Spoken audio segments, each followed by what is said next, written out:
Live हो चुके हैं दोस्तों। नमस्कार, स्वागत, वंदन, अभिनंदन आप सभी का आज के इस सेशन में। Good evening everyone, good evening, good evening, good evening. Welcome welcome welcome मेरे प्यारे बच्चे, मेरे लाड़ के दुलारे। आया गुलू गुलू कर दूं तुम्हें।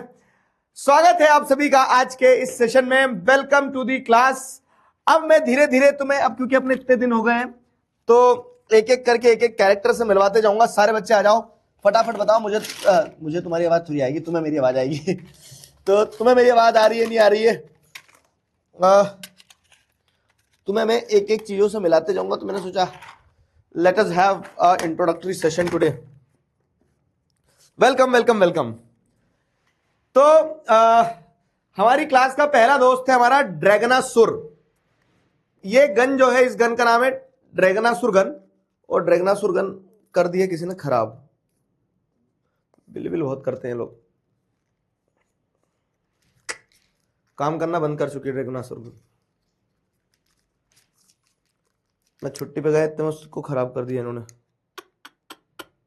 बड़े गंदे लोग हैं यार। संदीप ने करी खराब। संदीप को असली गन से मारना पड़ेगा। पहले ये गन चलती थी, लेकिन अब ये ड्रैगनासुर। तो ड्रैगनासुर अभी रिटायरमेंट पे, रिटायर्ड हार्ट हो गए हैं। तो हमारी क्लास का पहला मेंबर ड्रैगनासुर। तो स्वागत है आप सभी का आज के इस सेशन में। Welcome welcome welcome everyone, welcome to the class. I hope I am audible and visible to you people. क्या मैं आपको बेहतरीन तरह से दिखाई और सुनाई दे रहा हूं? तो स्वागत है आप सभी का आज की इस क्लास में। हम लोग डेवलपमेंट चैप्टर, डेवलपमेंट, हाँ वही तो बोल रहा हूँ। तुमने पीछे खोल दिया मेरे दोस्त, में वही तो कंफ्यूज हो गया उसमें। डेवलपमेंट कहां से आ गया? Resources and development. आज क्योंकि हमारी बात हुई थी, मैं डेवलपमेंट चैप्टर की डब्ल्यूपीपी आपको बताने वाला हूं। तो अब वहां लेके चलता हूं। डेवलपमेंट चैप्टर की डब्ल्यूपीपी कितने लोगों ने सॉल्व कर ली है? ये रही डेवलपमेंट चैप्टर की डब्ल्यूपीपी और उसका सोल्यूशन। ठीक है, तो आ जाओ। जो बच्चे पहली पहली बार आ रहे हैं क्लास में, तो बता दो डब्ल्यूपीपी क्या होता है। WPP is weekly practice paper. तो हर वीक, जैसे जैसे एक वीक में, कभी 2 वीक में आपके चैप्टर कंप्लीट होते जाएंगे। तो जैसे जैसे चैप्टर्स कंप्लीट होंगे वैसे वैसे आपको डब्ल्यूपीपी मिलेगी, वीकली प्रैक्टिस पेपर्स मिलेंगे। और ये वीकली प्रैक्टिस पेपर्स जो है वो बनाए गए हैं, क्यूरेट किए गए हैं प्यार से आप सभी लोगों के लिए, जिनकी मदद से आप क्या कर सकते हो ना, अपने चैप्टर को टेस्ट कर सकते हो। तो हमारा पहला डब्ल्यूपीपी जो था वो कौन सा था? डेवलपमेंट चैप्टर का चैप्टर पूरा अपन ने कंप्लीट कर लिया था। तो मैंने आपको ये कुछ क्वेश्चंस दिए थे, अगर आपको ध्यान हो तो। सेक्शन ए में हमारे क्वेश्चन थे, एमसीक्यूज थे अपने, ठीक है। और सेक्शन बी में जैसे अगर आप देखोगे तो डिफाइन टाइप क्वेश्चन थे, छोटे छोटे, जैसे इन्फेंट मोर्टेलिटी रेट, पर capita income, body mass index क्या होता है। फिर शॉर्ट आंसर टाइप क्वेश्चन थे और फिर लॉन्ग आंसर थे। तो आप में से कितने बच्चों ने क्वेश्चन आंसर सॉल्व करे हैं बताओ, जल्दी से बता दो चैट में। तो उनके आंसर्स पूरे के पूरे मैं ले आया हूं यहां, एक बार आंसर अपन डिस्कस करेंगे, ठीक है। और फिर अपन अपना क्या बोलते हैं ना कि बैक टू बेसिक्स वाला काम करेंगे, जिसमें रिसोर्स एंड डेवलपमेंट वाला चैप्टर कंप्लीट करेंगे, ठीक है। सॉल्व करी? कितने लोगों ने सॉल्व करी? जल पी लीजिए, एकदम आते सी क्लास शुरू करते सी प्यास लगी।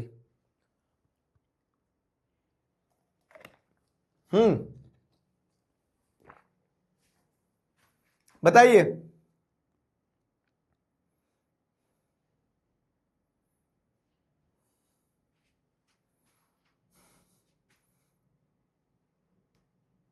सॉल्व करिए। मी done done done, very good यार। लाओ गुलू गुलू कर दो तुम्हें। बहुत बढ़िया। जिन बच्चों ने सॉल्व करा, देखो यही करना है बस, थोड़ा सा बाकी है। मैंने सॉरी ड्यू टू बैकलॉग। देख रहा है मेरा हाथ, ऐसा मारूंगा चक्कर आ जाएंगे। अभी तो क्लास शुरू नहीं हुई, अभी से बैकलॉग बनाना शुरू कर दिया। क्या यार गंदे बच्चे हो क्या? बाबू बैकलॉग नहीं बनने देना। बैकलॉग एक ऐसा राक्षस है, वो विक्रम बेताल देखा है तुमने? वो बेताल चिपक जाता ना उसके ऊपर पीछे पीठ पे, तो वो बेताल है। बैकलॉग नहीं है, बैकलॉग क्रॉस, बेताल राइट। ये बैकलॉग नहीं होता, बेताल होता है।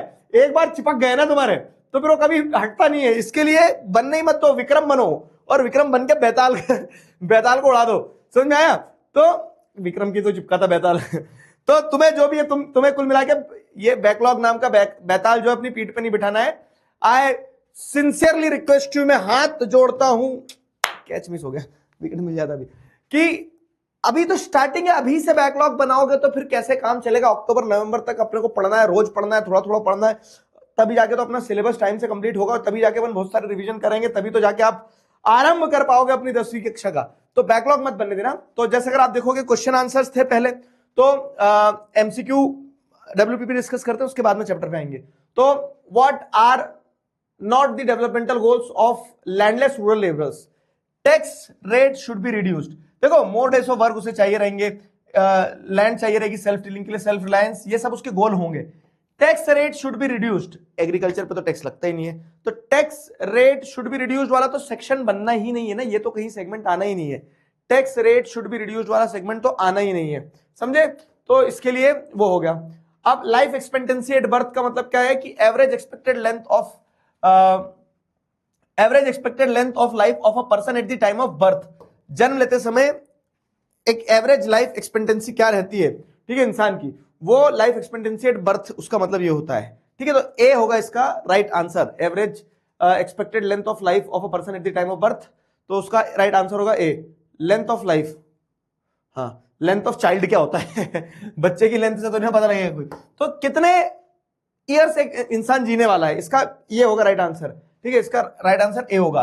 फिर क्या है, assertion reason, high average income is not indicative of overall wellbeing और human development in a country, ठीक है, high average income is not indicative of overall wellbeing और human development in a country. Reason, average income does not cover indicators like level of literacy rate, health facilities and public facilities in country. Average income में आप क्या देखोगे, ये literacy rate, मतलब education वगैरह ये नहीं आती, इनकम में सिर्फ इनकम ही आती है, और हाई इनकम से ओवरऑल वेलबींग नहीं पता चलती है। तो both and R are true and R is the correct explanation.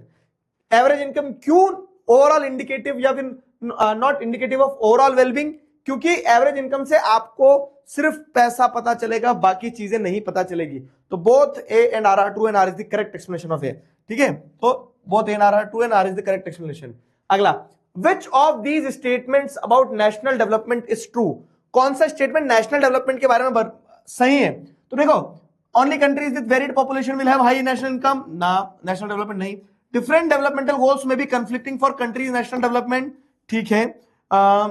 Only one attribute can be use to compare, नहीं, एक से ज्यादा एट्रीब्यूट यूज किए जाते हैं। National development can be measured by calculating total income, नहीं, इनकम के अलावा भी तो है, नहीं, है ना, इनकम के अलावा भी तो दूसरे पैरामीटर्स होते हैं, तो उस हिसाब से बी राइट आंसर होगा।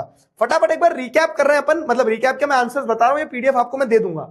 The most useful measure for comparison between countries, total income नहीं भाई, कंट्री की पॉपुलेशन बड़ी और कम होती, मतलब ज्यादा और कम होती है, कंट्री जीडीपी भी नहीं, नेशनल इनकम भी नहीं, national income is total income. Average income, total income divided by total population, जिससे आपको क्या मिलेगा, पर कैपिटा इनकम मिलेगा। तो अब ये बताओ, 5 क्वेश्चंस मैंने आपको दिए थे, 5 में से आपके कितने सही गए, जल्दी बताओ, 5 में से कितने सही गए? अरे ये इको है, पहले जो इको का टेस्ट दिया था उसको डिस्कस कर रहे हैं, 10 मिनट में टेस्ट डिस्कस हो जाएगा, फिर आगे नहीं कितने सही गए? How to print WPP, how to print WPP download करके प्रिंट करना मेरे दोस्त। हमारे यहां भोपाल में आज आंधी तूफान चल रहे हैं बहुत, ऐसे सुर सुर सुर।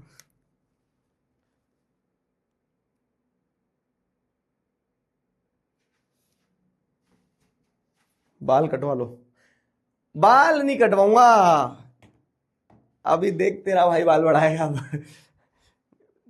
इतने बड़े किए सिर्फ कटवाने के लिए, चल हट जा। 4 सही गए, 3 सही गए, 2 बढ़ाने के लिए तो बड़े किए उनको,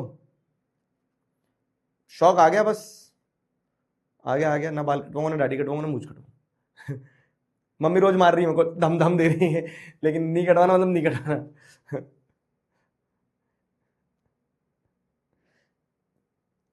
4 सही गए। चलो अब देखो क्या है, डिफाइन टाइप क्वेश्चंस में क्या होता है ना, आपको टर्म्स पता होना चाहिए, कभी कभी एग्जाम में टर्म्स पूछ ली जाती है। तो जैसे इन्फेंट मोर्टिलिटी रेट आपसे पूछ लिया गया, अगर तो क्या लिखोगे इन्फेंट मोर्टिलिटी रेट में? तो इन्फेंट मोर्टिलिटी रेट मतलब क्या है कि the number of children dying under the age of 1 year in the given year, ठीक है। तो जैसे अगर आप देखोगे इन्फेंट मोर्टिलिटी रेट में अगर 1000 लाइव बर्थ होते हैं तो उसमें से कितने बच्चों की मृत्यु होती है, वही इन्फेंट मोर्टिलिटी रेट है। कि 2-2 नंबर के क्वेश्चन थे सेक्शन बी के, तो माथा, हाँ, रूल नंबर 2 या 3 या 4 जो भी है रूल बुक में लिखते चलो, एक रूल आपका है जो आपको जीवन भर ध्यान रखना है सोशल साइंस में। आज उस रूल को रिवील कर रहा हूं। वो रूल है माथा देखो और तिलक लगाओ। मतलब ये जो मस्तिष्क होता है ना, सिर जिसे कहते हैं हम, तो ये मस्तिष्क, माथा देखो तिलक लगाओ, मतलब जिसका जितना बड़ा माथा उसको उतना बड़ा टीका। तो कुल मिला के ये है कि यहाँ पे आपको जितने नंबर का क्वेश्चन पूछा जाएगा उतने नंबर के आंसर लिखना हो, मतलब उतने पॉइंट लिखना होंगे। ये रूल आपको याद रखना है, बिना किसी डेविएशन के ध्यान रखना है कि जब भी क्वेश्चन पूछा जाए तो आपका सवाल ये होना चाहिए कितने नंबर का। क्यों? क्योंकि जितने नंबर का क्वेश्चन उतने अपने को मिनिमम पॉइंट्स लिखना है। जितने नंबर का क्वेश्चन हमें उतने मिनिमम पॉइंट्स लिखना है। माथा देखो तिलक लगाओ। इन्फेंट मोर्टेलिटी रेट का मतलब क्या है कि इन्फेंट मोर्टेलिटी रेट से आपको ये 2 पॉइंट लिख दिए कि इससे आपको पता लगता है लेवल ऑफ हेल्थ क्या है कंट्री में। ठीक है, चलो जैसे केरला में 7 ही था इन्फेंट मोर्टेलिटी रेट, हरियाणा में नियरली 30 था। तो उसका मतलब क्या है कि हरियाणा में बच्चे हम बचा नहीं पा रहे हैं, वहां पे स्वास्थ्य व्यवस्था उतनी अच्छी नहीं है। पर कैपिटा इनकम क्या है? तो total income earn by each person in country is known as per capita income on average, और एवरेज इनकम कहा जाता है। Total income of the country divided by the total number of people से आपको पर कैपिटा इनकम मिलेगी। ये states को कंपेयर करने के लिए, कंट्रीज को कंपेयर करने के लिए यूज किया जाता है। ठीक है, जिन कंट्रीज में हायर पर कैपिटा इनकम होती है उनमें हम ये मान लेते हैं कि मटेरियलिस्टिक डेवलपमेंट तो ज्यादा होगा ही होगा। ठीक है, ये हो गया। बीएमआई क्या होता है? बीएमआई भी बताया था, सिंपल बॉडी मास इंडेक्स, जो है नरिशमेंट लेवल कितना है बच्चे का वो पता करने के लिए बीएमआई निकाला जाता है। मतलब कि एक बच्चा हेल्दी है, फिट है, अनफिट है, क्या है, वो पता करने के लिए बीएमआई का यूज किया जाता है। ठीक है, तो अगर आप देखोगे कैसे निकाला जाता है, weight in KG is divided by the square of height in metres. ठीक है, वेट जो है उसको square of height in metre से डिवाइड कर दिया जाता है, और इसी से हमें पता लगता है कि वेदर द स्टूडेंट इज और द कह सकते हैं पर्सन इज अंडरवेट, ओवरवेट, और क्या बोलते हैं कि फिट है, ऐसा। ठीक है, BMI weight in KG divided by height in metre square. अब आ जाओ किस पे? शॉर्ट आंसर टाइप क्वेश्चन पे। तो शॉर्ट आंसर टाइप क्वेश्चन में क्या क्या क्वेश्चन पूछे थे? What may be development for one may not be the development for other. मैं तुम्हें एक चीज बता रहा हूं, देखो बार बार नहीं बोलूंगा, आज बोल रहा हूं। WPP जो मैंने आपको दी है, बहुत बड़ी बात बोल रहा हूं, सुन लेना, हम ध्यान देना ईमानदारी से। अगर मैं जितनी WPPs दूंगा तुम्हें, हमारे 19 चैप्टर अपन करेंगे, 19 चैप्टर की पूरी WPPs दूंगा, सारी WPPs अगर कर ली है तो आई कैन अश्योर यू कि इन सारी WPPs में जो क्वेश्चन है वो क्वेश्चन डालें एकदम छाट के। मुझे बहुत क्वेश्चन देना ही नहीं, मुझे गिनती के आपको 10 से 15 20 क्वेश्चन देना है बस। मतलब जैसे अगर आप देखोगे 2 2 3 3 क्वेश्चन, तो ऐसे पूरी WPPs देखोगे तो 19 के मान लो 40 क्वेश्चन हुए। ये 40 क्वेश्चन वो क्वेश्चन है जो आपको मैं एग्जाम के पहले भी पढ़ाऊंगा सुबह सुबह। ठीक है, तो ये मोस्ट इंपॉर्टेंट क्वेश्चन है, इनको छोड़ना नहीं बाबू, इनमें से क्वेश्चन आएगा। ठीक है, तो इसीलिए मैं कह रहा हूं कि WPP सॉल्व करते चलना, मैं आपको आंसर दे दिया करूंगा, बाद में आंसर यूज कर लिया करना। तो जैसे पूछा है what may be development for one may not be development for another, बताओ। तो जैसे आप देखेंगे डिफरेंट पीपल डिफरेंट डेवलपमेंटल गोल, सबकी नीड अलग अलग होती है, किसी के लिए डेवलपमेंट किसी के लिए डिस्ट्रक्शन होता है, विथ एग्जांपल हमने यहाँ पे समझा दिया उसको। ठीक है, ये आंसर मिल जाएगा आपको। What do you mean by public facilities? Public facilities क्या होता है? तो वो फैसिलिटीज जो कि गवर्नमेंट और कह सकते हैं सोसाइटी के द्वारा एज अ होल एंजॉय की जाती है। उसकी इंपॉर्टेंस क्या है कि पब्लिक फैसिलिटीज से आप बेटर कह सकते हैं ना लाइफ एंजॉय कर सकते हो। कह सकते हैं कि पब्लिक फैसिलिटीज अगर बेटर होगी तो उससे क्या आपको देखने को मिलेगा कि ओवरऑल वेलबींग जो है लोगों की बेटर होगी। जैसे केरला में पब्लिक फैसिलिटीज अच्छी है, ठीक है, हरियाणा से बेटर है, इसलिए वहां पे आपको क्या देखने को मिल रहा है कि इन्फेंट मोर्टेलिटी रेट कम है, लिटरेसी लेवल ज्यादा है ना, सिंपल। अब section C short answer type question में we have not inherited the world from our forefathers, we have borrowed it from our children. अब अगर मैं आपसे बोलूं कि ये स्टेटमेंट देखते से आपको किस टॉपिक की बात ध्यान आती है, कौन सा टॉपिक था? जल्दी बताओ, जल्दी बताओ। बेंगलोर में ओले पड़ रहे हैं, भोपाल में बारिश हो रही है, सब अपने अपने क्या हो रहा बता दो।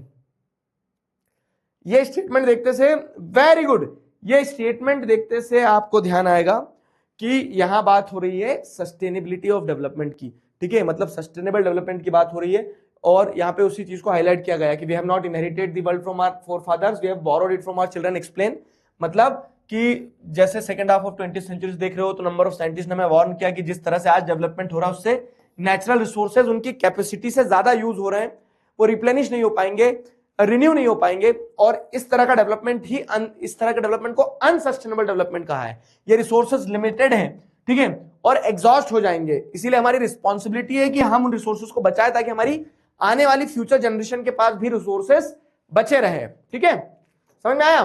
Suggest some developmental goals of your locality. अब मैंने क्या बताया था आपको, जब चैप्टर 1 पढ़ रहे थे, कल भी कुछ क्वेश्चन डिस्कस किए, तो कुछ ओपन एंडेड क्वेश्चन होंगे, और अब सीबीएसई ने ऐसे क्वेश्चन देना शुरू कर दिया, बढ़ा दिया इनफैक्ट, कि जो बुक में स्पेसिफिक नहीं है, general, some developmental goals for your locality. आपकी लोकेलिटी के क्या डेवलपमेंटल गोल है? तो आपके यहाँ नाली नहीं है तो आप बोलोगे कि नालियां बनना चाहिए, आपके यहाँ प्लेग्राउंड नहीं तो आप बोलोगे प्लेग्राउंड बनना चाहिए। तो ये ओपन डेवलपमेंटल गोल्स की बात होगी ना यार। ठीक है, तो suggest some developmental goals for your locality और प्लेस यू आर रिसाइडिंग। तो ये ऐसे open developmental, open ended question जो होते हैं उनकी बात हो रही है, ये ओपन एंडेड क्वेश्चन की बात हो रही है। क्लियर हुआ? ये ओपन एंडेड क्वेश्चन की बात हो रही है, तो इस तरह से सवाल बनेगा। क्लियर? चलो आगे। How do we compare different countries? Is there any limitation in the attribute used by World Bank to compare the countries? Countries को कैसे यूज कंपेयर किया जाता है? तो हम कंट्रीज को कंपेयर करते हैं उनकी इनकम के बेसिस पे। इनकम को एक इंपॉर्टेंट क्राइटेरिया माना जाता है, तो वर्ल्ड बैंक ने ये क्राइटेरिया दिया है वर्ल्ड डेवलपमेंट रिपोर्ट में, उसने कंट्रीज को high income, low income categories में क्लासिफाई किया है। तो क्वेश्चन समझो, डिफरेंट कंट्रीज को कैसे कंपेयर करते हैं। Is there any limitation? Limitation ये है कि हम एवरेज से यूज करते हैं कंट्रीज को कंपेयर करने के लिए, लेकिन यहां पे क्लियरली समझ में आ रहा है आपको, एक एग्जांपल के साथ समझाओगे कि averages are good for comparison. ध्यान आ रहा है? ठीक है, यूजफुल फॉर कंपैरिजन, लेकिन ये एक्चुअल इनकम कैसे डिस्ट्रीब्यूटेड है वो नहीं बताएगा। एवरेज इनकम जो होती है वो इट हाइड्स डिस्पैरिटी। समझ में आया? It hides disparity. अभी चैप्टर खत्म नहीं हुआ है, ये सिर्फ डब्ल्यूपीपी के सॉल्यूशन खत्म हुए। मैंने सारे सॉल्यूशन यहां दे दिए, मोटा माटी समझा भी दिया तुम्हें। अब आ जाओ back to our chapter. Chapter अपना लैंड रिसोर्सेज पे थे अपन कल। क्लियर है यहां तक? जल्दी बताओ, क्यूट क्यूट नोट्स कब मिलेंगे? Cute cute notes, cute cute notes मिलेंगे कब मिलेंगे? कल। कल पिंकी प्रॉमिस, पिंकी प्रॉमिस कैसे करते हैं? पिंकी प्रॉमिस, ठीक है।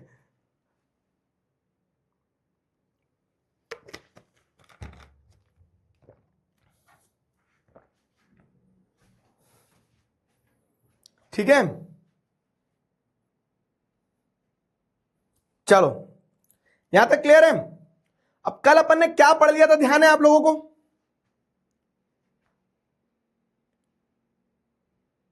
गाजियाबाद में भी ओले पड़ रहे हैं। हाँ, ज्योग्राफी पढ़ रहे हैं ना बाबू ये। तो अगर मैं याद दिलाऊं तो कल हमने लैंड एज ए रिसोर्स को पढ़ा था, लैंड यूटिलाइजेशन इन इंडिया पढ़ा था। फिर अल्टीमेटली हमने देखा था कि हम जिस तरह से लैंड यूटिलाइज कर रहे हैं तो सही तो नहीं कर रहे हैं, और उस कारण से लैंड डिग्रेडेशन हो रहा है। लैंड डिग्रेडेशन का मतलब क्या है कि क्वालिटी ऑफ लैंड, ये कल मैंने बताया था आपको कि decline in the quality of land due to human activities. Human activities के कारण जो क्वालिटी ऑफ लैंड जो है डिक्लाइन होती है, उसी को कहा जाता है लैंड डिग्रेडेशन। ठीक है, तो अब वो लैंड डिग्रेडेशन जो है उसी चीज को अपने को क्या करना है, समझना है यहां पे कि लैंड डिग्रेडेशन जो है वो क्या चीज है। क्लियर है? लैंड डिग्रेडेशन वाली चीज को अपने को समझना है। क्लियर है? नोट्स दूंगा ना बाबू, नोट्स दूंगा, घबरा काहे रहे हो, नोट्स दूंगा।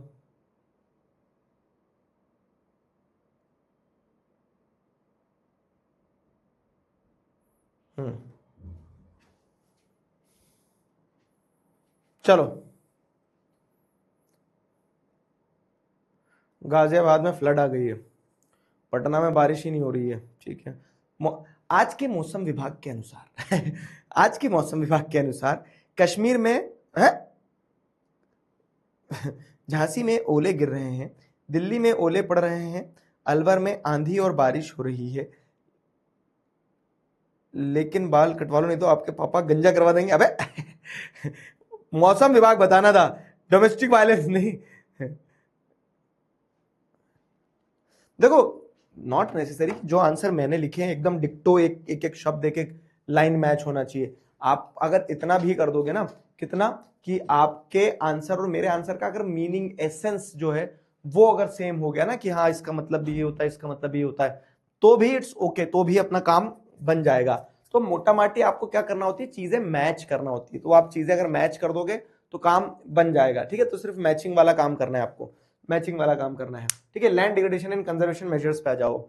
Land degradation and conservation measures की अगर बात करें तो land degradation and conservation measures की अगर बात करें तो क्वालिटी ऑफ लैंड डिक्लाइन होती है। क्यों? क्योंकि ह्यूमन एक्टिविटीज, जैसे अगर आप देखोगे तो क्या क्या ह्यूमन एक्टिविटीज हैं, डिफॉरेस्टेशन, ओवरग्रेजिंग, माइनिंग, क्वेरिंग। ठीक है, इन सारी एक्टिविटीज ने सिग्निफिकेंटली कंट्रीब्यूट किया in the degradation of land. इन सारी एक्टिविटीज के कारण जमीन जो है, लैंड जो है, उसकी क्वालिटी जो है वो खराब होती चली गई है। अब मैंने कल आपको एक एमसीक्यू के थ्रू जाते जाते बताया था ना कि कहां पे किस कारण से लैंड डिग्रेड हो रही वो पूछा जाता है, कहां पे किस कारण से लैंड डिग्रेड हो रही है वो आपसे पूछा जाता है, ठीक है, वो आपसे पूछा जाता है, कहां पे किस कारण से लैंड डिग्रेड हो रही है वो आपसे पूछा जाता है। तो जैसे अगर हम देखें तो माइनिंग साइट्स, जो माइनिंग होती है ना, डा माइनिंग जो होती है, तो mining sites are abandoned after excavation work is complete, leaving deep scars and traces of overburdening in states like Jharkhand, ध्यान रखना बाबू, Jharkhand, Chhattisgarh, Madhya Pradesh and Odisha. Deforestation due to mining have accused severe land degradation. ठीक है, क्या हुआ यहां समझना, यहां क्या हुआ बहुत अच्छे से समझना, यहां क्या हुआ बहुत अच्छे से समझना।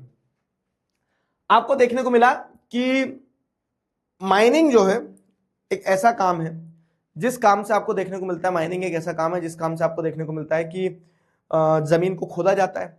अब जब जमीन को खोदा जाता है तो जमीन को, ये जमीन का एकदम खोदा खादी के कारण क्या होता है, आपने एक तरह से डीप स्कार्स, ट्रेसेस छोड़ दिए, लैंड के ऊपर ओवरबर्डनिंग कर दिए, तो आपने उस जगह की जमीन को क्या कर दिया, खराब कर दिया, आपने उस जगह की जमीन को खराब कर दिया। और जब आपने उस जगह की जमीन को खराब कर दिया तो इसी को आप क्या कहते हैं, इसी को आप लैंड डिग्रेडेशन कहते हैं। तो स्टेट जैसे झारखंड, छत्तीसगढ़, मध्य प्रदेश, ओडिशा, ठीक है, यहां पे आपको क्या देखने को मिलता है, यहां पे सीवियर लैंड डिग्रेडेशन होता है। ठीक है, यहां पे सीवियर लैंड डिग्रेडेशन होता है माइनिंग के कारण, और इसी एक्टिविटी को आप क्या कहते हैं, मतलब सीवियर लैंड डिग्रेडेशन हुआ ना माइनिंग के कारण, तो इसी एक्टिविटी को आप लैंड डिग्रेडेशन कहोगे। और ये पॉइंट कनेक्ट करना है कि माइनिंग के कारण लैंड डिग्रेडेशन कहां हो रहा है, क्यों क्यों कह रहा हूं, देखो अगेन बता रहा हूं मैं, जैसे ये ओवरग्रेजिंग के कारण लैंड डिग्रेडेशन किन स्टेट्स में हो रहा है, ऐसे ही पूछ लिया जाता है अलग अलग सवाल कि आप बताओ land degradation state Jharkhand, states like Jharkhand, Chhattisgarh, Orissa में लैंड डिग्रेडेशन क्यों हो रहा है, माइनिंग के कारण हो रहा है, समझ रहे हो। और ये सवाल आए एग्जाम में, ये 2023 का क्वेश्चन है, ये क्वेश्चंस आए हैं। तो इसी बात पे मैं थोड़ा ज्यादा एम्फसाइज करते हुए कह रहा हूं कि ऐसे क्वेश्चंस को इग्नोर नहीं करना है, समझे मेरे लाल, ठीक है। जैसे अब फिर क्या है, स्टेट्स लाइक, ये एक माइनिंग हो गया, लैंड डिग्रेडेशन हो रहा है, किन किन कारणों से हो रहा है, तो एक कारण अपन ने देख लिया, क्या, माइनिंग,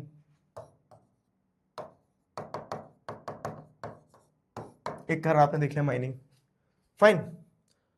दूसरा क्या है, in states like Gujarat, Rajasthan, Madhya Pradesh, Maharashtra, overgrazing is one of the main reasons of land degradation. ठीक है, इन स्टेट्स में ओवरग्रेजिंग के कारण लैंड डिग्रेडेशन होता है। ठीक है, तो ये दूसरा,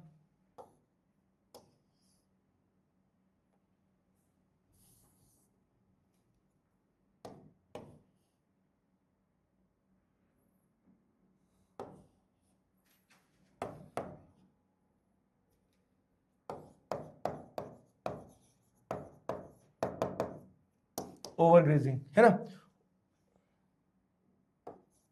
ओवरग्रेजिंग के कारण लैंड डिग्रेडेशन हो रहा है। तो जैसे गुजरात, राजस्थान, मध्य प्रदेश, महाराष्ट्र, ये वो स्टेट्स है जिन स्टेट्स में क्या होता है, कैटल पॉपुलेशन बहुत ज्यादा है। ये वो स्टेट्स हैं, इन स्टेट्स में कैटल पॉपुलेशन है, जानवर हैं, घूमते रहते हैं। तो वो जो जानवर है घूमते रहते हैं, तो जानवर क्या करेंगे, घास खाएंगे ना, जानवर ऐसा थोड़ी ना कि आपके घर में आके रोटी सब्जी खाएंगे। तो ओवर ग्रेजिंग के कारण किन स्टेट्स में लैंड डिग्रेडेशन हो रहा है, मैंने बताया था कि ग्रेजिंग कैसे लैंड डिग्रेड करती है, जानवर जब ऐसे घास खाएगा तो वो तो क्या करेगा कि वो मिट्टी को फैला देगा ना, जानवर ऐसा थोड़ी ना कि बढ़िया स्पून और नाइफ और सब फॉक लेके बैठेगा और फिर खाएगा, तो वो ऐसे लैंड डिग्रेडेशन होती है। फिर क्या है, फिर तीसरा रीजन जैसे देखोगे आप, तो तीसरा रीजन जैसे अगर देखोगे तो states of Punjab, Haryana, western Uttar Pradesh, over irrigation इन जगह पर रिस्पॉन्सिबल है लैंड डिग्रेडेशन के लिए due to water logging and leading to increase in salinity and alkalinity in the soil. तो यहां पे ओवर इरिगेशन एक रीजन हो जाएगा, ठीक है, ओवर इरिगेशन का मतलब क्या है, अब ये वो स्टेट्स है, जगह देखो, पंजाब, हरियाणा, वेस्टर्न उत्तर प्रदेश, ये वो स्टेट्स है जहां खेती होती है। खेती होगी तो खेत में फसल पानी से ग्रो करेगी ना। अब जब बहुत ज्यादा पानी दिया जाता है खेतों में, तो पानी के अंदर जो सॉल्ट कंटेंट रहता है वो मिट्टी को क्या कर देता है, सलाइन बना देता है, ठीक है, नमक उसमें बढ़ जाता है, सॉल्ट कंटेंट बढ़ जाता है, तो एसिड बढ़ जाती है, सलाइन अल्कलाइन हो जाती है सॉइल। तो इस कारण से आपको देखने को मिलता है कि ओवर इरिगेशन के कारण इन स्टेट्स में, पंजाब, हरियाणा, वेस्टर्न उत्तर प्रदेश में लैंड डिग्रेडेशन हो रही है। फिर क्या है, इंडस्ट्रीज, कौन कौन सी industries, industries such as the mineral processing like grinding of limestone for cement industry, ठीक है, फिर उसके बाद में आप देखोगे तो जो सिरामिक इंडस्ट्री होती है, ठीक है, सिरामिक इंडस्ट्री मतलब क्या है कि जैसे जो चीनी के बर्तन हो गए, क्या बोल सकते हैं, मिट्टी, सोप स्टोन वगैरह हो गई, ठीक है, इन इंडस्ट्री में आपको क्या देखने को मिलता है कि ये इंडस्ट्री जब काम करती है, सीमेंट इंडस्ट्री ये सब, तो ये बहुत सारा डस्ट जनरेट करती है, ठीक है। सीमेंट इंडस्ट्री जैसे एक मध्य प्रदेश में एक जगह है सतना, सतना के आसपास सीमेंट उड़ती है, वो छोटे छोटे पार्टिकल्स वो तालाबों पे जम जाते हैं वहां पे, ठीक है, तो तालाब के ऊपर एक पूरी ऐसी लेयर जमी रहती है डस्ट की, सीमेंट जम जाती है उस पे, है ना। तो आपको क्या देखने को मिल रहा है कि जो बहुत डस्ट उड़ती है एटमॉस्फेयर में, it retards the process of infiltration of water into the soil. अब मिट्टी के ऊपर वो सीमेंट की एक लेयर जम गई है, तो ऊपर से जो बारिश होगी तो वो बारिश का पानी नीचे सॉइल में पेनिट्रेट नहीं हो पाएगा, वो जो डस्ट है वो डस्ट जमा हो जाएगी ना, वो डस्ट जमा हो जाएगी। तो यहां पे आपको देखने को मिल रहा है कि retards the process of infiltration of water into the soil after it settles down on the land, है ना। In recent years industrial effluents as waste have become major source of land and water pollution in many parts of the country। तो अब आपको कुल मिला के जैसे अगर मैं बताऊं तो हमने 3-4 चीजें देखी कि माइनिंग किन किन एरियाज में कारण बन रही है लैंड डिग्रेडेशन का, झारखंड, छत्तीसगढ़, मध्य प्रदेश, उड़ीसा में, ठीक है, नहीं सॉरी माइनिंग, हाँ, झारखंड, छत्तीसगढ़, मध्य प्रदेश, उड़ीसा में, और ये हो गया माइनिंग और डिफॉरेस्टेशन के कारण से लैंड डिग्रेडेशन हो रहा है। फिर क्या है, ओवरग्रेजिंग कहां पे, तो गुजरात, राजस्थान, मध्य प्रदेश, महाराष्ट्र में ओवरग्रेजिंग हो गया। फिर ओवर इरिगेशन के कारण पंजाब, हरियाणा, वेस्टर्न उत्तर प्रदेश, इन एरियाज में ओवर इरिगेशन के कारण लैंड डिग्रेडेशन हो रहा है। तो ये सारे कारण है लैंड डिग्रेडेशन के, और किस क्षेत्र में लैंड डिग्रेडेशन के कारण क्यों लैंड खराब हो रही है ये भी समझ में आ गया। बताओ, समझ में आया?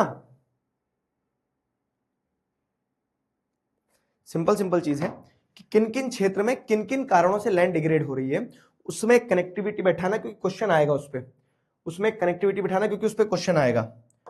अब हमने प्रॉब्लम देख लिए, आओ एक रूल बुक में एक और रूल लिखो।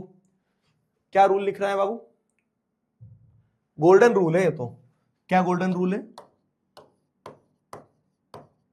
समस्या पे या कह लो या फिर पर कह लो, समस्या पर नहीं, है ना, समस्या पर नहीं, समाधान पर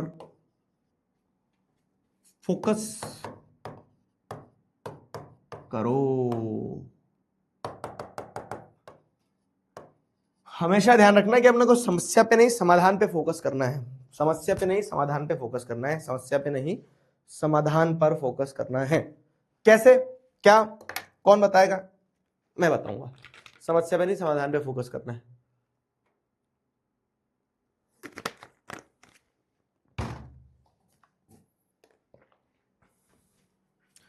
क्लियर है?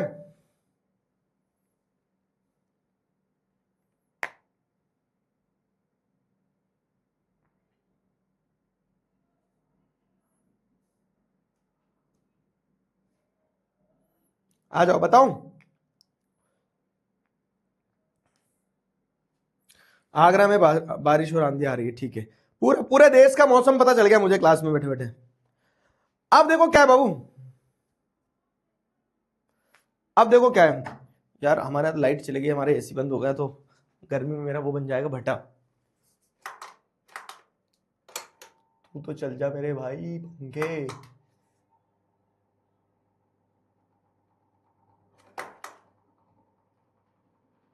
चालू हुआ, थैंक गॉड। तो समस्या पे नहीं समाधान पे फोकस करो। तो हमने अभी प्रॉब्लम देखी कि लैंड डिग्रेडेशन की प्रॉब्लम्स हैं, किन किन कारणों से लैंड डिग्रेड होती वो भी समझ लिया। अब लैंड डिग्रेडेशन की प्रॉब्लम के बाद में आ जाओ, सोल्यूशन क्या है, how can we solve the problem of land degradation.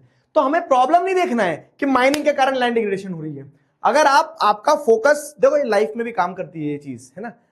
अच्छा एक चीज बताऊं मैं तुम्हें, हमारे पूरे क्लास में, सेशंस में, सारी चीजों में पढ़ाना तो एक बहाना है, पढ़ा तो तुम्हें कोई भी देगा एनसीईआरटी से पढ़ लोगे, लेक्चर भी है, लेकिन पढ़ाने के साथ साथ मुझे तुम्हें जीवन जीना सिखाना है, ठीक है। तो हमारे पूरे लेक्चर्स में बहुत सारी चीजें आएंगी अलग अलग, और उन पर ध्यान देना। किताब पे जो पढ़ा रहा हूं उस पर भले मत ध्यान देना 2 मिनट, क्योंकि वो तो सीख ही जाओगे तुम। क्या होता है ना, लाइफ में भी यही है, प्रॉब्लम्स आएंगी, लेकिन जब तक आप प्रॉब्लम पे फोकस करोगे तो आपको प्रॉब्लम ही प्रॉब्लम दिखेगी, क्या कर लूं इसका। लेकिन जिस दिन आपने अपना फोकस समस्या से हटाकर समाधान पे दे दिया, it's not about problems, it's about solutions. कोई भी मेरे पास लेके आता है, सर ये प्रॉब्लम हो गई, ये दिक्कत हो गई, तो सोल्यूशन क्या है वो सोचो ना। प्रॉब्लम के नाम से कब तक रोते रहोगे? तो मन नहीं लग रहा सर पढ़ाई में, ये तो प्रॉब्लम है। सोल्यूशन क्या है कि कैसे पढ़ाई को इंटरेस्टिंग बना ले कि मन लग जाए, है ना। तो वही चीज है कि आप देखो ये लाइफ में भी अप्लाई हो गया, बुक में भी, कि लैंड डिग्रेडेशन की प्रॉब्लम है। जैसे माइनिंग एक प्रॉब्लम है, ओवर इरिगेशन एक प्रॉब्लम है, डिफॉरेस्टेशन, आप पेड़ काट रहे हो उससे लैंड डिग्रेड हो रही है, ये एक प्रॉब्लम है। लेकिन हम प्रॉब्लम पे फोकस ही नहीं करते हैं, क्या सोल्यूशन पे बात करते हैं। तो there are many ways to solve the problem of land degradation. अगर आपका सर दर्द कर रहा है तो सर दर्द ठीक करने के लिए आपको क्या करना होगा? सर दर्द की गोली लेना होगा, मतलब सर दर्द बंद करने की, और दर्द नहीं करवाना है, ठीक है। सर दर्द बंद करने की गोली लेना होगी। तो वही चीज यहां पे भी है कि there are many ways to solve the problem of land degradation. तो जो जो प्रॉब्लम थी, जैसे डिफॉरेस्टेशन वाज द प्रॉब्लम, पेड़ कट रहे थे, लैंड डिग्रेड हो रही थी, तो आप पेड़ लगा दो, अफॉरेस्टेशन इज द सॉल्यूशन, ठीक है। डिफॉरेस्टेशन अगर प्रॉब्लम थी तो अफॉरेस्टेशन इज द सॉल्यूशन, ठीक है। And proper management of grazing can help to some extent. Over grazing अगर प्रॉब्लम थी तो proper management of grazing land होना चाहिए, ग्रेजिंग को कंट्रोल किया जाना चाहिए, सॉल्यूशन हो गया, है ना। Planting of shelter belts of plants, control on overgrazing, stabilisation of sand dunes by growing thorny bushes are some of the methods to check land degradation in arid areas. ये वही बताया गया। प्लांटिंग ऑफ शेल्टर बेल्ट्स मतलब पेड़ लगाओ, अगर पेड़ काटने से लैंड डिग्रेड हो रही तो आप पेड़ लगाओ, शेल्टर बेल्ट्स लगा दो। ओवर ग्रेजिंग को कंट्रोल करो।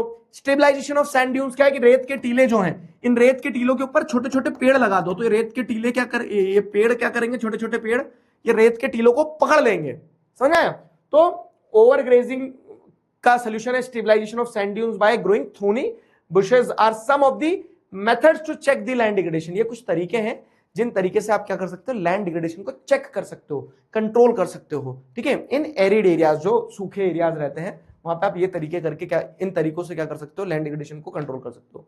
Proper management of waste land, control of mining activities, proper discharge of disposal of industrial effluents and waste after treatment can reduce land water degradation in industrial and suburban areas।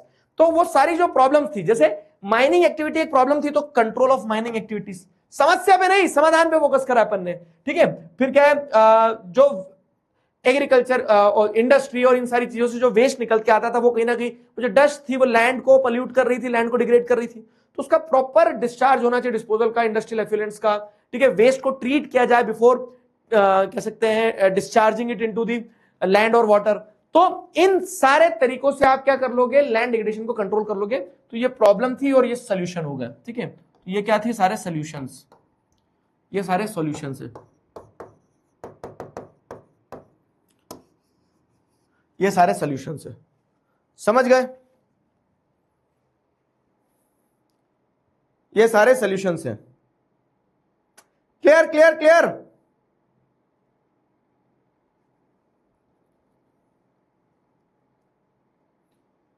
Clear हुआ? Yes और no? Maps बाबू मैं बताऊंगा हर chapter से क्या क्या map आते हैं, वो सारे बताऊंगा, तुम्हें चिंता ना करो। यहां तक क्लियर हो गया? बताइए, इज दैट क्लियर? एक क्लास का और ये चैप्टर है, क्या कहते हो कल एक तुम्हारी क्लास ले लूं क्या? कल तुम्हारी मैथ्स की शायद क्लास नहीं होगी, किसी तो बच्चे ने मीटअप में मुझे ये दिया था, आज वो काम आ गया। जिस भी बच्चे ने दिया था थैंक यू वेरी मच। आज हमारे यहाँ लाइट नहीं है तो आज ये काम आ रहा है। हाँ हाँ हाँ,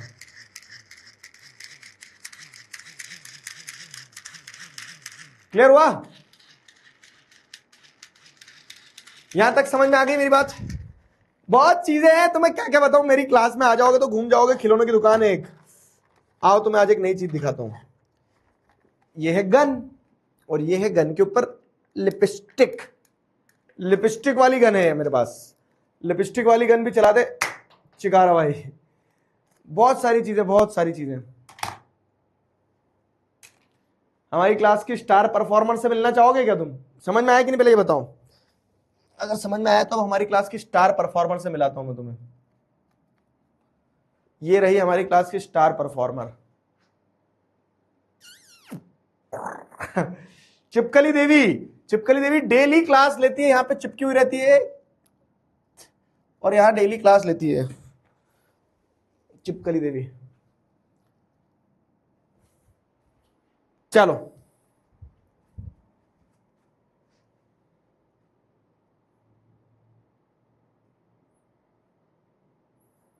क्लियर हुआ?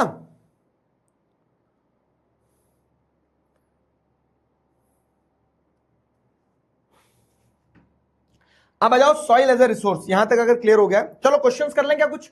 विच of the following is an example of current fellow land? चलो बताओ चैट में जरा। हमने लैंड यूटिलाइजेशन पढ़ा था। लैंड यूटिलाइजेशन अलग अलग तरह से होता है।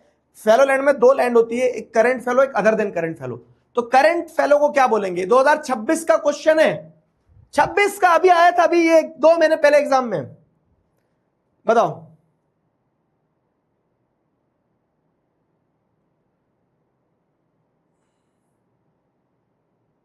अप्पू हाथी है ना? अप्पू हाथी से मिलना चाहोगे क्या? अप्पू हाथी भी star performer of the class है। ये देखो, अप्पू हाथी थोड़ा सा बीमार है बस।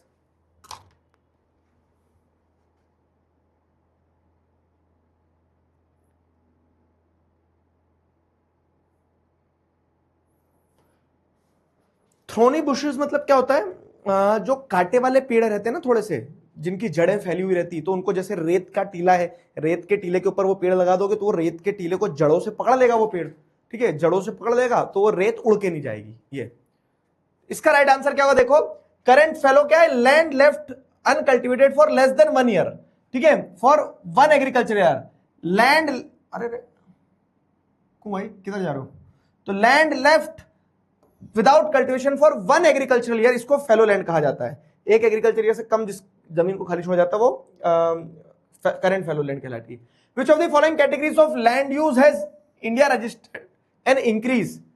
इंक्रीज किस लैंड यूज पैटर्न में हुआ इंडिया में? परमानेंट पेस्चर में तो डिक्लाइन हुआ है, अनसुटेबल फॉर एग्रीकल्चर में भी डिक्लाइन हुआ है, बैरन लैंड में भी डिक्लाइन हुआ है, इंक्रीज फॉरेस्ट में ही हुआ है। ध्यान है, कहां पढ़ा था अपन ने? ये पढ़ा था, फॉरेस्ट एरिया जो है अपना, ये फॉरेस्ट एरिया जो है 18% से बढ़ के 23% हो गया है। तो इंक्रीज कहां हुआ है? फॉरेस्ट एरिया में हुआ है। इंक्रीज हुआ है फॉरेस्ट एरिया में, है ना? Which one of the following state is overgrazing the main reason for land degradation? किस स्टेट में ओवरग्रेजिंग लैंड डिग्रेडेशन का मेन रीजन है?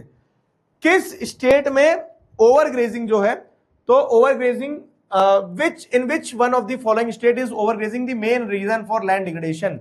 तो ओवरग्रेजिंग जहां जानवर ज्यादा होंगे, देखो पंजाब, हरियाणा, उत्तर प्रदेश में खेती हो रही है, Maharashtra is the right answer.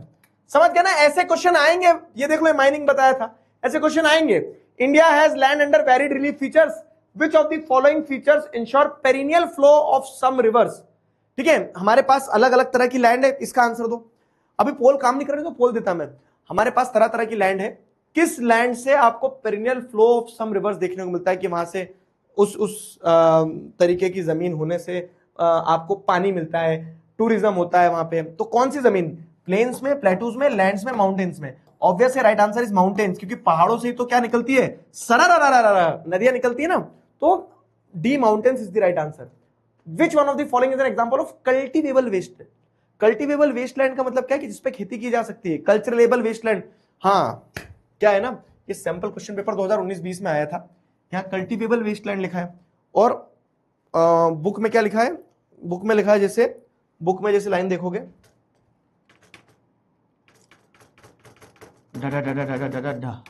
Book में जैसे हमने पढ़ा तो बुक में क्या लिखा है? कल्चरलेबल Westland.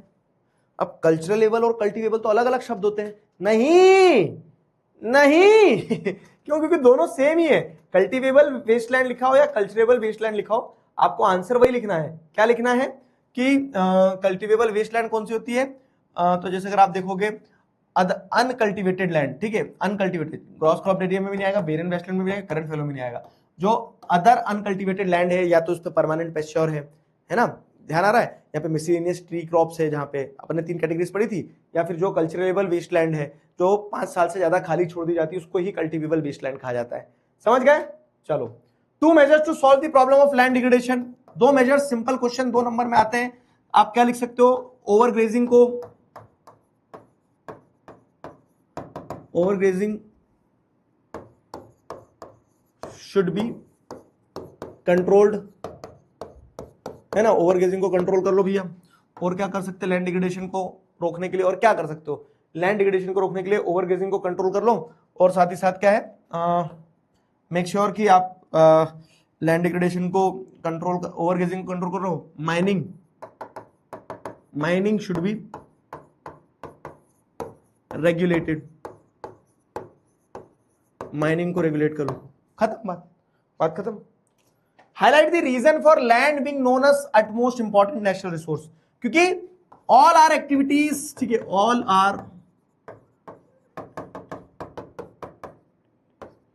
Are activities take place on land. अब इसमें आप बताओगे कि लैंड पे ही हम क्या क्या काम करते हैं, तो फार्मिंग, ठीक है, इंडस्ट्रीज, और उसके अंदर और क्या होता है, फार्मिंग होती है, इंडस्ट्रीज होती है, मतलब एग्रीकल्चर इंडस्ट्रीज, और एग्रीकल्चर इंडस्ट्रीज और हाउसेस रहने के लिए, सब सारी एक्टिविटीज लैंड पे होती है। लेकिन ये क्या है, फाइनाइट मैग्नीट्यूड का,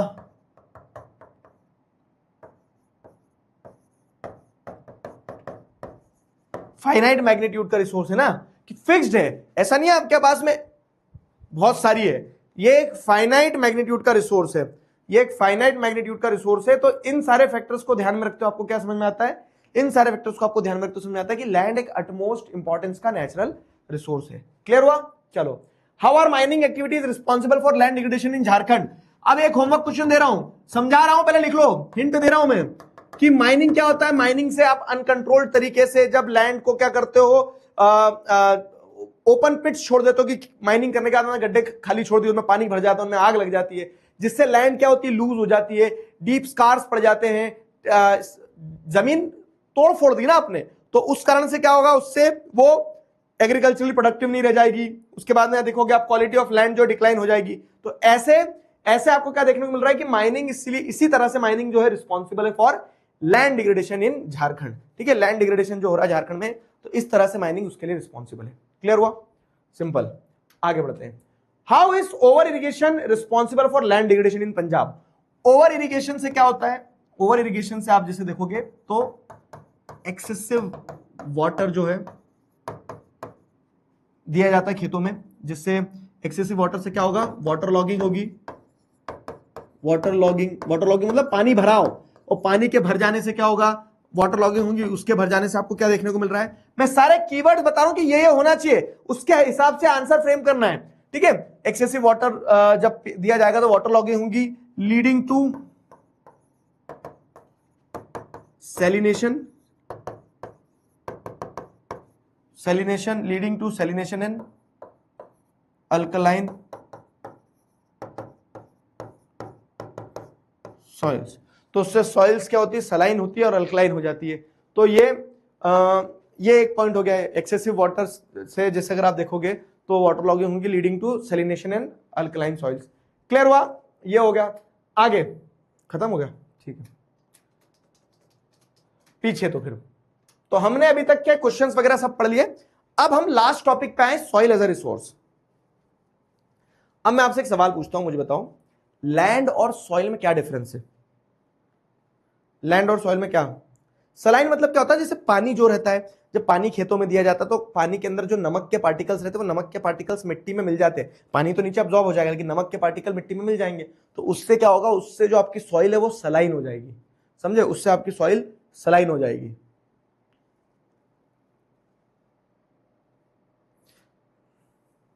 अब छुट्टी उट्टी नहीं,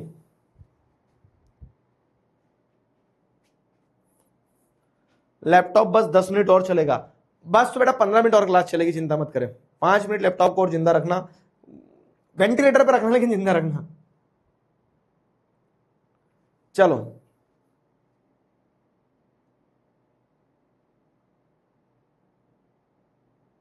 बताओ difference between other current fallow and culturable wasteland. Very good question. Culturable wasteland 5 साल से ज्यादा खाली छोड़ दी है, 5 साल से ज्यादा जिसपे खेती नहीं हो रही है। और अदर करंट फेलो में क्या है, 1 से 5 साल के बीच में जिस लैंड को खाली छोड़ा है, 5 साल से ज्यादा छोड़ दोगे तो खाली छोड़ दोगे तो कल्चरेबल वेस्टलैंड, और जो 1 साल या 1 साल से कम के लिए खाली छोड़ी जाती है उसको करंट फेलो लैंड कहा जाता है। ठीक है,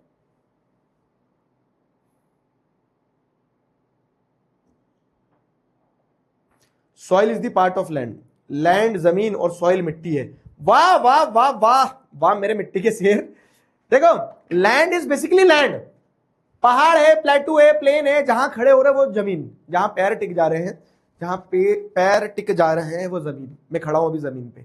लेकिन जब आप देखोगे जो top layer of the land होती है, जो कि कहीं पे लाल है, कहीं पे काली है, कहीं पे गेहुआ है उसका रंग, ठीक है, धौली धौली जिसे कहा जाता है, धौली, कितने दिनों बाद ये वर्ड यूज किया हमने, धौली।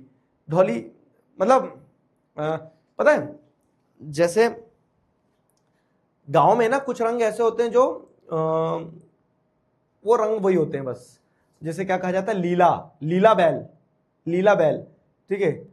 तो लीला कौन सा कलर होता है, नीला भी नहीं है, लाल भी नहीं है, नीला और लाल के बीच का जो होता है लीला, लीला। गांव में जो बैल होते हैं ना, तो कौन से कलर का बैल है, तो लीला कलर का बैल है, और धोले कलर का बैल है। धोले कलर का बैल क्या होता है, तो धोले कलर का बैल धोले कलर का होता है। धोले, धोले मतलब क्या होता है, जो क्रीम क्रीम होता है थोड़ा, उसको धोला कहा जाता है। फिर क्या है, और मतलब पुरानी पुरानी गर्मियों के दिनों की याद आ गई बहुत जोर से यार। गांव में जाते थे, गांव में बैल देखते थे, तो बैलों के कलर ऐसे रहते थे, धोला, काला तो चलो फिर भी नॉर्मल है, काला बैल, ठीक है, लीला बैल, धोला बैल। धोला सफेद रंग के लिए भी हुआ जाता है, धोली नहीं।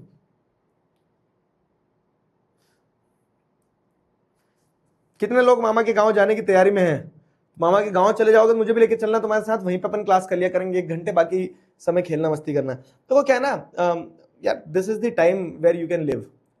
बड़े हो जाओगे ना जब, उसके बाद में, मतलब मैंने आज ही एक चीज सुनी थी क्या, कि मर्द जो है वो 18 साल तक ही जीता है, उसके बाद में तो सिर्फ वो जिंदा रहता है। ये सुनने के बाद मुझे एहसास हुआ कि बात बहुत गहरी थी और एकदम टच करके लग के चले गई। क्यों? क्योंकि सही बात है, जब तक आप स्कूल में हो, केयर फ्री हो, जियो, खुल के जियो, चीजें एक्सप्लोर करो, नई नई चीजें सीखो, मेमोरीज क्रिएट करो। क्योंकि जब स्कूल से बाहर निकल जाओगे, कॉलेज में जाओगे, रेस में दौड़ने लगोगे, पैसा सबको कमाना है, सबको घर चलाना है, सबको जिम्मेदारियां उठानी है, तुम्हारी शादियां हो जाएंगी, तुम्हारे बच्चे हो जाएंगे, तुम भी फिर उस जिम्मेदारियों के तले दब जाओगे, है ना। तो it's very important to live.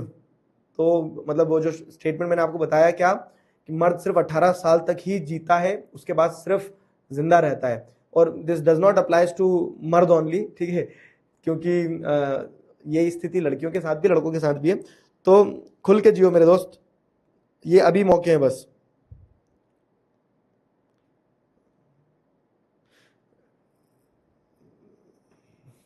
Brown colour के बैल को भी कुछ कहते थे यार, जो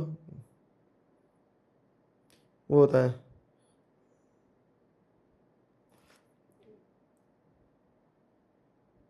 ब्राउन कलर के बैल को भी कुछ कहते थे, कलर देखो मुझे ध्यान नहीं आ रहा है।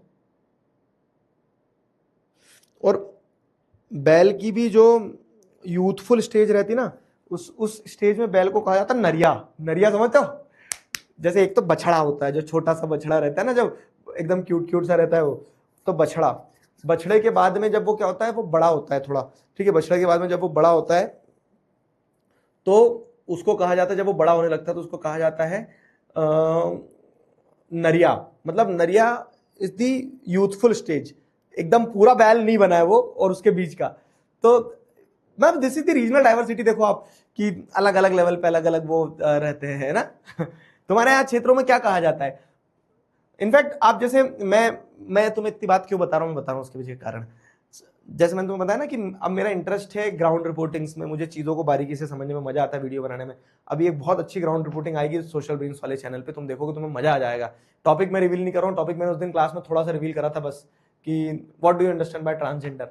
तो अब इसके अलावा मैं एक और चीज पे रिसर्च कर रहा हूँ, ठीक है, वो है कैटल्स के ऊपर। तो over the period of time, जैसे ये जो मैंने अभी क्लास में पढ़ा ना, तो वो why should we restrict ourselves to the books, we should go beyond the books. तो जैसे परमानेंट पैस्चर लैंड डिक्लाइन हुई है, तो पैस्चर लैंड तो डिक्लाइन हुई है, साथ ही साथ क्या है ना, नंबर ऑफ कैटल्स भी डिक्लाइन हुए हैं। एक समय था जब देश में बहुत सारे कैटल्स हुआ करते थे। देश छोड़ो, मैंने जहां रूट लेवल पे देखा, गांव में एक व्यक्ति के पास 4-4, 5-5 गाय, भैंस, बछड़े, पड़िया, बुदा जो भी रहते हैं वो सब रहते थे। लेकिन अब घरों में 1-2 जानवर से ज्यादा जानवर नहीं है। ऐसे भी घर है गाँव में बहुत सारे जहां जानवर ही नहीं बचे, मतलब गाय भैंस नहीं बची है। तो कैटल्स डिक्लाइन भी हो रही है, उसी के साथ साथ अब कैटल्स रोड्स पे भी है। मतलब बहुत बहुत वास्ट टॉपिक है, उसको अगर बारीकी से देखना शुरू करोगे तो जिसको मैं देख रहा हूं, ठीक है, तो I will make a very interesting video on that, ठीक है। आ जाओ, चलो, हाँ, तो मैं क्या बता रहा था, तो मैं सॉइल एज ए रिसोर्स बताने वाला था, थोड़ा इंट्रो ले लेते हैं इसका भी। तो सॉइल एज ए रिसोर्स क्या है कि जैसे लैंड इंपॉर्टेंट है, लैंड, पहाड़, प्लेटू और प्लेन एरिया सब लैंड पे है, वैसे ही आपको क्या देखने को मिलता है, वैसे ही सॉइल भी बहुत इंपॉर्टेंट है। सॉइल क्या है, तो टॉप लेयर ऑफ लैंड जो है ना, टॉप लेयर ऑफ लैंड, उसे सॉइल कहा जाता है। And soil varies from region to region. Region to region मतलब क्या है कि जैसे अगर मान लो ये आपकी पूरी कंट्री है, इस पूरी कंट्री में यहां कोई और सॉइल होगी, यहां कोई और सॉइल होगी, यहां कोई और सॉइल होगी, यहां कोई और सॉइल होगी, तो this is the part of land, but land carries the different different patches of soil, ठीक है, इस लैंड पे अलग अलग पैच है सॉइल्स के। तो soil is the most important natural resource in any country, क्योंकि सॉइल से आपको पता चलता है उस जगह की फर्टिलिटी कितनी है, सॉइल से आपको पता चलता है कि वो जगह कितनी अच्छी है या नहीं है, ठीक है। तो soil is the most important natural resource. it is the medium of plant growth and supports different type of living organism on the earth, ठीक है। सॉइल जो है तो प्लांट ग्रोथ का मीडियम है कि जैसी सॉइल रहेगी उस सॉइल में प्लांट ग्रो करेंगे या नहीं करेंगे, वैसा वाला है ना। तो सॉइल क्या है, it is the medium of plant growth and supports different type of living organisms on earth. तो जो अलग अलग प्रकार के लिविंग ऑर्गेनिजम्स है उनकी ग्रोथ सॉइल से ही होती है, सॉइल पे ही डिपेंडेंट रहती सारी चीजें। The soil is a living system, क्यों, क्योंकि सॉइल बनती है, बिगड़ती है। हम ऐसे बोलते हैं ना, मिट्टी का शरीर है, मिट्टी में मिल जाना है, तो हम मिट्टी का शरीर कैसे हो गए, हम मिट्टी का शरीर ऐसे हो गए कि हमारे मरने के बाद में हमारा शरीर जो है वो मिट्टी में ही मिल जाता है और तभी मिट्टी बनती है। तो सॉइल एक लिविंग सिस्टम है, हर जगह की मिट्टी वहां के लोगों की आत्मा को कैरी करती है, क्योंकि शरीर को तो मिट्टी में ही मिलना होता है ना, एट द एंड पत्ते गिरते हैं वो मिट्टी में मिल जाते हैं, कंपोजिट होके मैन्योर बन जाता है, तो और वो पेड़ पौधों को सपोर्ट करती है। तो सॉइल एक लिविंग सिस्टम है, ठीक है। It takes million of years to form soil up to a few centimetre in depth. कुछ सेंटीमीटर डेप्थ की सॉइल बनने में लाखों साल लग जाते हैं, लेकिन सॉइल बहुत इंपॉर्टेंट पार्ट होती है, ठीक है। अब कहां पे कैसी सॉइल होगी वो कैसे तय होगा कि यहां ये सॉइल होना, यहां ये सॉइल होना, how will you decide.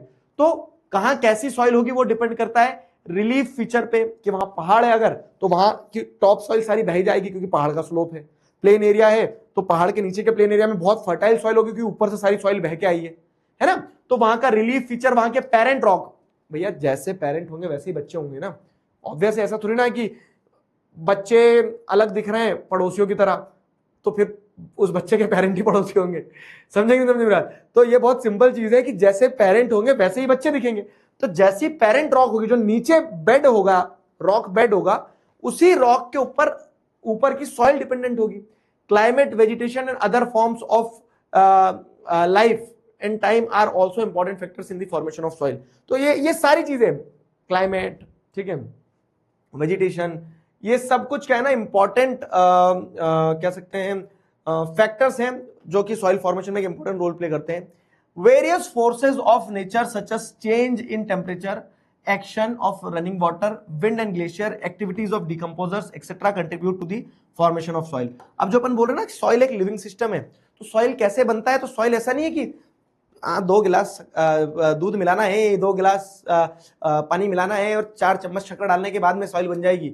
Soil बनने में बहुत सारे फैक्टर्स का कंट्रीब्यूशन होता है, जैसे टेम्परेचर वहां का, जैसे मान लो टेम्परेचर ज्यादा है तो वहां की सॉइल कैसी बनेगी, एरिड सॉइल, रेतीली सॉइल बन जाएगी, रेगिस्तान बन जाएगा टेम्परेचर ज्यादा है तो, ठीक है।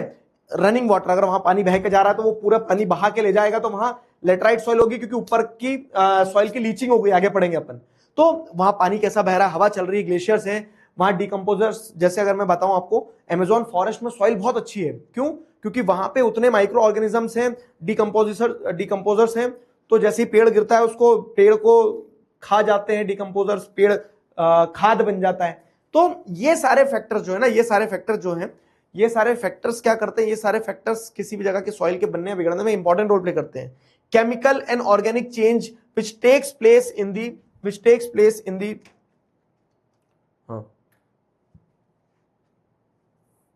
which takes place in soil are equally important। तो आपको देखने को मिलता है कि मिट्टी बहुत सारे फैक्टर्स के क्यूमुलेशन से बनती है, are equally important. Soil also consist of organic, soil also consist of organic मतलब उसके अंदर ह्यूमस कंटेंट रहता है, हम सब इंसान, पेड़, पत्ती, पशु, पक्षी, इन सब के डिकम्पोज होने के बाद में जो सॉइल का पार्ट बनता है वो ह्यूमस कंटेंट रहता है। और इनऑर्गेनिक मटेरियल्स क्या है? इनऑर्गेनिक मटेरियल्स जैसे सॉइल में क्या हो जाते हैं, बड़े बड़े बेड रॉक्स हो जाते हैं, चट्टाने हो जाती है सब, ठीक है। तो ऑर्गेनिक इनऑर्गेनिक मटेरियल से मिलके आपको क्या देखने को मिलता है? ऑर्गेनिक इनऑर्गेनिक मटेरियल से मिलके कहीं ना कहीं सॉइल बनती है। ये जैसे सॉइल प्रोफाइल है, ये समझो, ये क्या है? तो ये टॉप सॉइल है, अपर सॉइल लेयर कहा जाता है। सब सॉइल जो है weathered rock and sand, silt और क्ले रहती है। तो ये पूरा ऑर्गेनिक मटेरियल से बना होता है। सबस्ट्रेटम वेदर्ड पेरेंट मटेरियल होता है जो कि रॉक, फिर उसके बाद में अनवेदर्ड पेरेंट बेड रॉक रहता है। तो पेरेंट बेड रॉक के ऊपर ही क्या होता है? दूसरी सॉइल के लेयर्स का फॉर्मेशन हो जाता है। इसको सॉइल प्रोफाइल कहा जाता है कि कैसी है सॉइल प्रोफाइल, ठीक है। तो अब यहां जैसे अगर हम देखें तो on the basis of factors responsible for soil formation, ठीक है, on the basis of factors responsible for soil formation, colour, thickness, texture, age, chemical and physical properties, the soils of India are classified in different types, ठीक है। तो अगर आप जैसे देखोगे soil formation के फैक्टर्स के ऊपर से, कलर के ऊपर, थिकनेस के ऊपर, टेक्सचर के ऊपर, केमिकल और फिजिकल प्रॉपर्टीज के ऊपर, सॉइल फॉर्मेशन जो होता है इंडिया में, ठीक है, सॉइल फॉर्मेशन जो होता है उसको आप अलग अलग कैटेगरीज में क्लासिफाई किया जा सकता है, ठीक है। सॉइल फॉर्मेशन को आप अलग अलग कैटेगरी में क्लासिफाई कर सकते हो, डिफरेंट डिफरेंट टाइप्स में क्लासिफाई कर सकते हो। और वो क्लासिफिकेशन ऑफ सॉइल क्या है?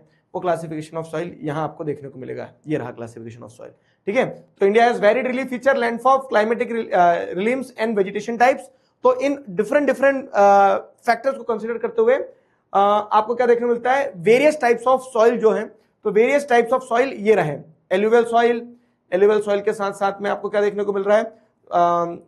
मैं तुम्हें जैसे बताऊं तो एलुवियल सॉइल पढ़ेंगे अपन, ब्लैक सॉइल पढ़ेंगे, तो मल्टीपल सॉइल्स पढ़ते हैं, ठीक है। एलुवियल सॉइल हो गया, ब्लैक सॉइल हो गया,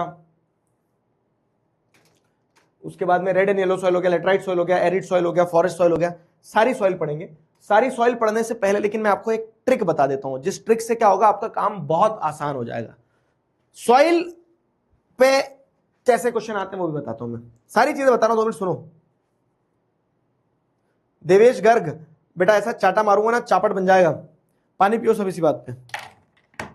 अब सॉइल के अलग अलग टाइप्स पढ़ेंगे।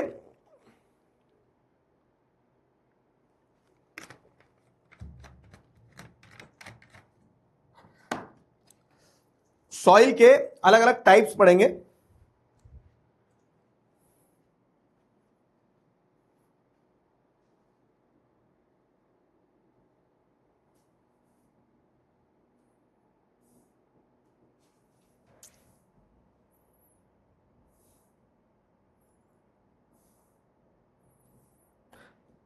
मत पढ़ाओ। वेदर्ड और अनवेदर्ड में क्या है? वेदर्ड मतलब क्या होता है? जो जिसके ऊपर वेदरिंग एज अ फैक्टर ने काम किया है। वेदरिंग एज अ फैक्टर क्या होता है सर? वेदरिंग मतलब कि जहां पे आपको क्या देखने को मिल रहा है कि वेदरिंग का मतलब ये होता है कि जैसे जहां पे विंड, सनलाइट, ग्लेशियर्स, मतलब जो वातावरण ने जिस चीज को प्रभावित किया है वो वेदर्ड मटेरियल कहलाएगा। और अनवेदर्ड जो बहुत नीचे है लेयर में, जो नींव के पत्थर हैं, उनके ऊपर वेदरिंग काम नहीं करती मेरे दोस्त, ठीक है। नींव के जो पत्थर है, ठीक है, उनके ऊपर वेदरिंग काम नहीं करती है, तो वो अनवेदर्ड कहलाते हैं। अब ये समझ लो पहले क्या है कि हम जब सॉइल्स पढ़ेंगे अलग अलग प्रकार की, तो हम alluvial soil, black soil, red and yellow soil, laterite soil, arid soil, forest soil, ये सारी सॉइल पढ़ेंगे। हर सॉइल को पैराग्राफ में यहां पे दे दिया है, ठीक है। यहां पे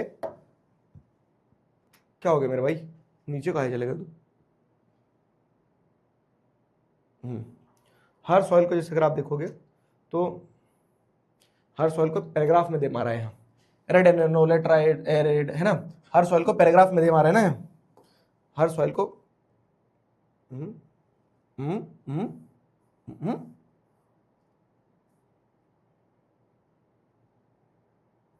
हर सॉइल को पैराग्राफ में दे मारा है। अब पैराग्राफ से जिस्ट जो निकाला जाएगा, तो पैराग्राफ से जिस्ट ये निकाला जाएगा कि हर सॉइल का कोई ना कोई एरिया है। जैसे एलुवियल सॉइल जो है नदर्न प्लेन्स में पाई जाती है, इंडस, गंगा, ब्रह्मपुत्र रिवर के इंटरप्ले, तीनों रिवर आपस में मस्तियां करती है, तो उनसे जो मिट्टियां निकलती है वो मिट्टियों से एलुवियल सॉइल बनी है, ठीक है। इसमें क्रॉप जैसे पैडी, वीट, शुगर केन और दूसरे सीरियल क्रॉप्स, ये क्रॉप्स ग्रो होती है। सिल्ट होती है, सैंड होती है, क्ले होती है, पोटाश होता है, फॉस्फोरिक एसिड होता है, लाइम होता है इसके अंदर। एक्स फैक्टर क्या है कि जो एरिड एलुवियल सॉइल है, तो एलुवियल सॉइल में 2 प्रकार की सॉइल है, खादर, एक भांगर है। खादर क्या है, भांगर क्या है, ये समझा दूंगा मैं। तो अगर आपने ये ध्यान रख लिए 4 पॉइंटर्स पे सारी सॉइल आती है।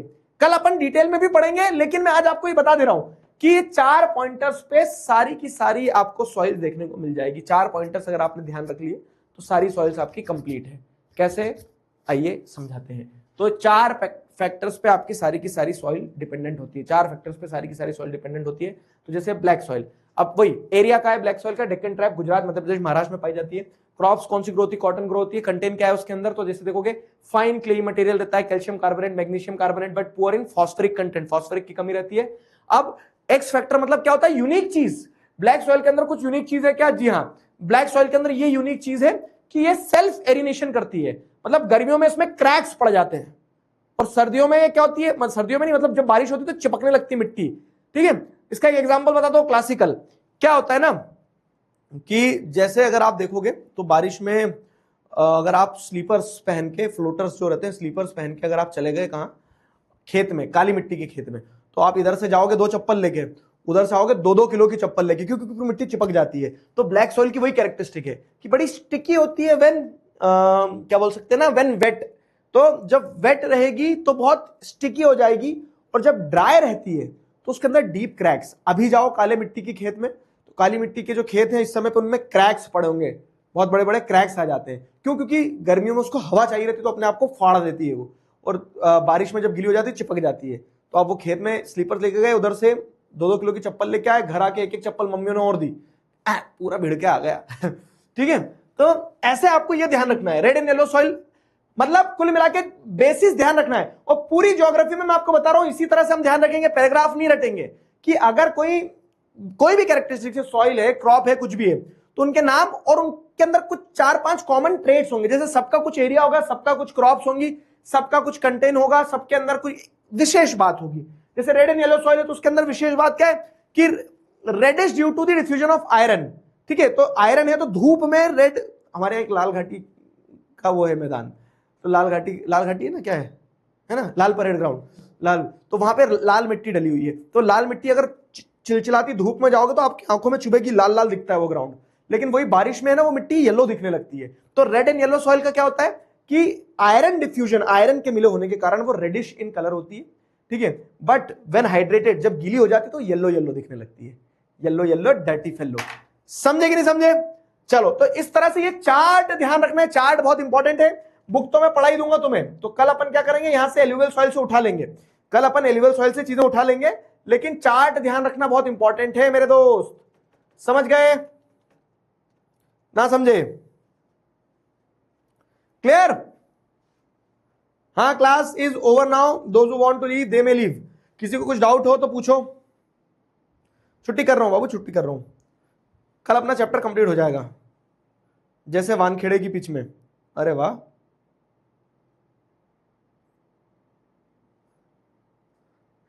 आ गया। पोपलू से मिलवा दो आज के लिए। आज मैं तुम्हें, आज अप्पू हाथी से मिलवा दिया, ड्रैगनासुर से मिलवा दिया, पिंक लिपस्टिक बोल रहा हूं, लिपस्टिक वाली गन से मिलवा दिया। पोपलू से मिलवाएंगे कल, ठीक है, पोपलू से मिलवाएंगे कल। चलो, एक और दोस्त से मिलवा दूं क्या तुम्हें? लाओ, एक और दोस्त से मिलवा देता हूं मैं। ला, इसका नाम कुछ तो रखा था हमने पिछले बैच में, लेकिन इस बार नाम भूल गए। अरे जादू अभी नहीं दिखाना है। अरे जादू दिखाऊं? देखो ये क्या है, प्यारी सी कार है, लेकिन जो दिखता है वो होता नहीं है मेरे दोस्त। Transformer Cybertron. ट्रांसफॉर्मर्स वाला तुमने देखा है, कार्टून आता था पहले एक, तो ये वही है बस। चलो, क्लियर? इसका नाम बताना कल की क्लास में सब, इसका नाम क्या रख दें अपन। Bye bye. Alluvial soil is found in which areas, तो जैसे यूपी, ठीक है, जो पूरा